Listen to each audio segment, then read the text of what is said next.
I was able to do all the question banks while watching the video.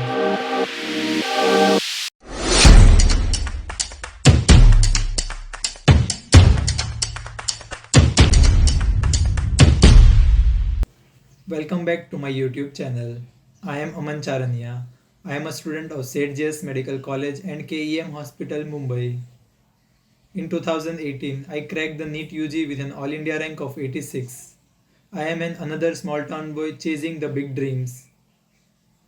I have recently completed my final year practical examinations and have returned to Gujarat after 4 long months. After returning to home, I slept and compensated for the sleepless nights for practical examinations. I had a good food, which obviously felt extra delicious after eating the mess ka khana for so long.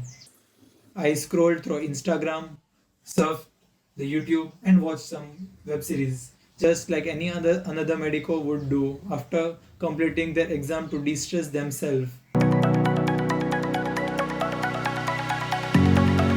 Back to the second year of my MBBS. ये time था जब मेरे most of the batchmate जो है वो कोई ना कोई या तो इंस्टीट्यूट ज्वाइन कर रहे थे या तो कोई ना कोई ऑनलाइन प्लेटफॉर्म से अपना प्लान परचेस कर रहे थे. जनरली MBBS में क्या होता है कि थर्ड ईयर में जाके सब लोग अपना प्रिपरेशन स्टार्ट करते हैं, बट हमारे टाइम पे ये नेक्स्ट आने वाला है वैसा एकदम से पैनिक क्रिएट हो गया था and so everyone was joining one or the another thing. तो मैंने सोचा कि मुझे क्या करना चाहिए. So after doing a short analysis I realise कि मुझे कोई ऑनलाइन प्लेटफॉर्म यूज़ करना चाहिए and Marrow was standing at that time. So मैंने मैरो यूज़ करना स्टार्ट कर लिया और उसका प्लान परचेस कर लिया. So in second year I used most of the standard textbook as most of our seniors told us to do the standard textbook when we are in the second year. Fast forward to today. I have watched almost most of the videos from the Marrow except for few subjects. I have done most of the question banks of the Marrow.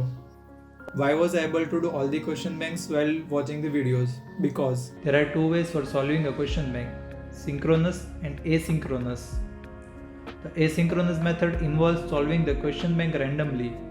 For example, I am studying medicine, but I solve the question bank of forensic medicine. It involves solving the question bank without recent revision.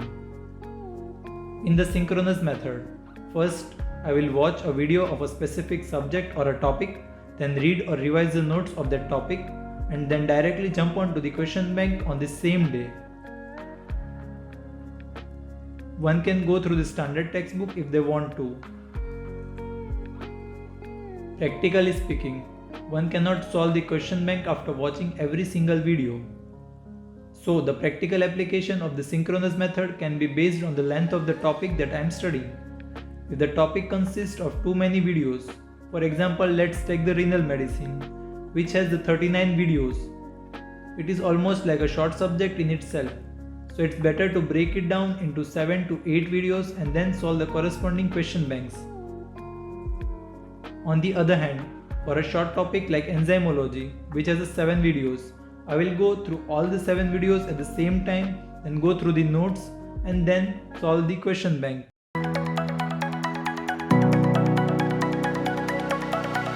For the majority of topics, I have used the synchronous method, and for the leftover part, I used the asynchronous method to complete it as and when the time was available. The advantage of the synchronous method is that it gives an in-depth idea about the topic because of the in-depth explanation in the question bank. It helps in knowing whether I have understood a topic and am able to apply the concepts that I have learned. It helps in knowing what are the important topics that are being frequently tested. Coming to the main question, why was I able to complete the question bank? I used to consider a topic completed only when I had completed the question bank of that topic, because ultimately what matters is whether I am able to solve the question bank or not. Because of this habit, a video module was always followed by a question bank, which helped.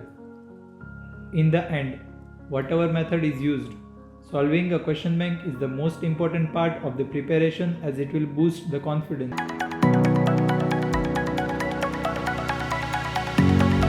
Goal setting. It is important for me to have a rough idea about what I am going to do. It can be explained by mnemonic SMART as it is taught in community medicine. It should be specific, measurable, achievable, relevant, and time bound. Let's understand it with an example. I want to complete ENT in next 3 days. That would include revising notes and going through the question bank. It is specific as it mentions what is to be completed. It can be measured by tracking the progress. It is achievable and relevant as it will help me to score marks, and has a limit of 3 days, so it is time bound.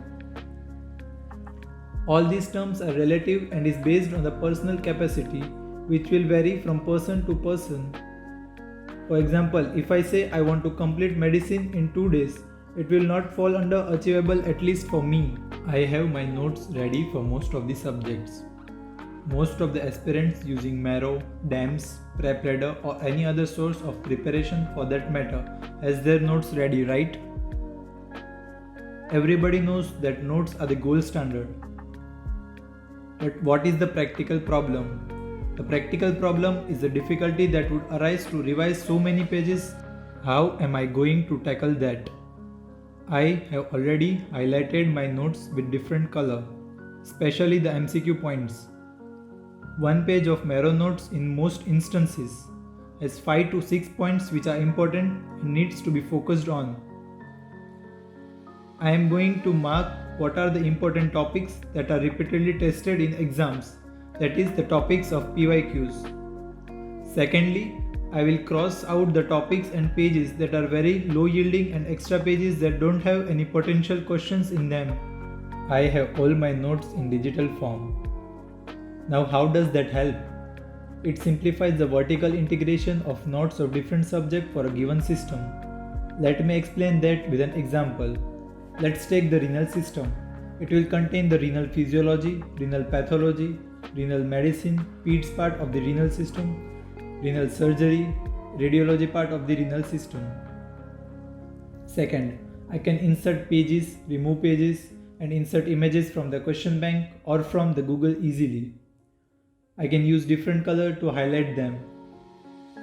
It helps me to organize the notes all in one place, and I don't have to worry of losing or searching my hard copies anymore.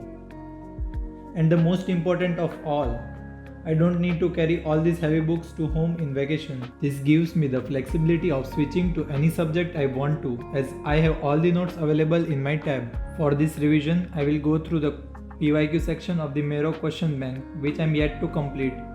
I am not going to solve the whole question bank again. Yes, you heard it right. I want to spend time on things that I don't know. I will be focusing on something which is more difficult and I am bad at. Guess what?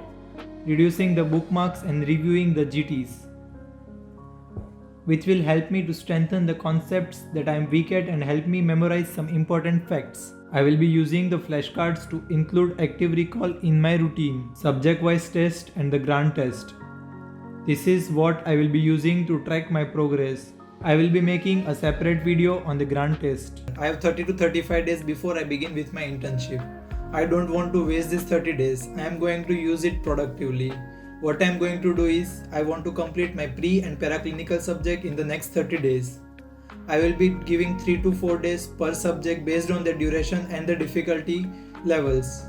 And I am going to make a YouTube videos per every subject, and I am going to put it on YouTube about how I am progressing and how I am utilizing these next 30 days. So that's it for today's video.